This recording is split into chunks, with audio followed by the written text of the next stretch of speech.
ভূমিকা। এক শীতের সন্ধ্যা, রঞ্জন নামের এক যুবক শহর থেকে তার গ্রামের পথে হাঁটছেন।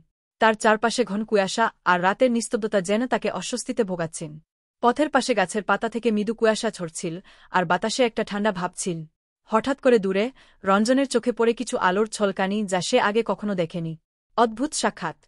রঞ্জন যখন কাছাকাছি গেল তখন দেখল রাস্তার মাঝখানে দাঁড়িয়ে আছে অদ্ভুত এক প্রাণ।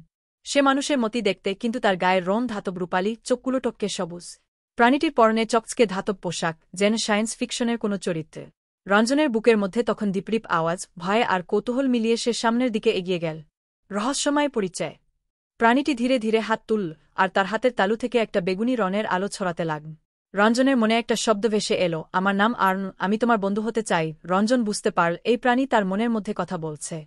আর্ন জানালো সে পৃথিবীর বাইরের এক সভ্যতার বাসিন্দা এবং সে এখানে এসে গিয়েছে দুর্ঘটনাবশ। বন্ধুত্বের শুরু। আর্ন রঞ্জনকে তার গ্রহের গল্প শোনাল। তার গ্রহ অনেক শান্তিপূর্ণ, সেখানে কোনো যুদ্ধ নেই এবং বিজ্ঞান ও প্রযুক্তি অনেক উন্নত। তবে তারা কখনো পৃথিবীর মতো প্রাকৃতিক পরিবেশ দেখেনি, কারণ তার গ্রহে গাছপালা নেই, সবকিছুই কৃত্রিম। আর্ন জানালো সে বহু বছর ধরে মহাকাশ ঘুরে বেড়াচ্ছে, আর পৃথিবী তার সবচেয়ে আকর্ষণীয় স্থান। আশ্চর্য প্রযুক্তি। আর্ন তার হাতে একটা ছোট্ট যন্ত্র বের করল, যা দেখতে ছোট ড্রোনের মতো। সে এটাকে বাতাসে ছেড়ে দিল, আর তা কয়েক সেকেন্ডের মধ্যে সমস্ত পরিবেশের ছবি তুলতে শুরু করে। রঞ্জন অবাক হয়ে দেখে যে ড্রোনটি যেন পুরো গ্রামকে বিশ্লেষণ করছে। আর্ন জানালো এভাবে তার গ্রহে গিয়ে সেখানকার মানুষকে পৃথিবীর সৌন্দর্য দেখানো হবে। বিদায়বেলার উদারতা। কথা বলতে বলতে রঞ্জনের মনে একটা বন্ধুত্বপূর্ণ অনুভূতি জন্মায়। তাদের এই ছোট্ট সাক্ষাৎ যেন একে অপরকে ভীষণভাবে প্রভাবিত করেছে। কিছুক্ষণ পরে আর্ন জানায় তার জান আসছে, তাকে বিদায় নিতে হবে। কিন্তু যাবার আগে আর্ন রঞ্জনের হাতে একটা ছোট্ট স্টিকের টুকরো তুলে দেয়।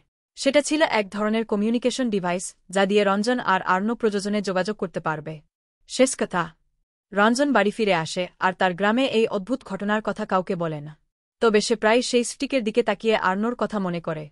পৃথিবী আর আকাশের এই রহস্যময় বন্ধুত্ব যেন তার জীবনের এক অবিচ্ছেদ্য অংশ হয়ে দাঁড়ায়।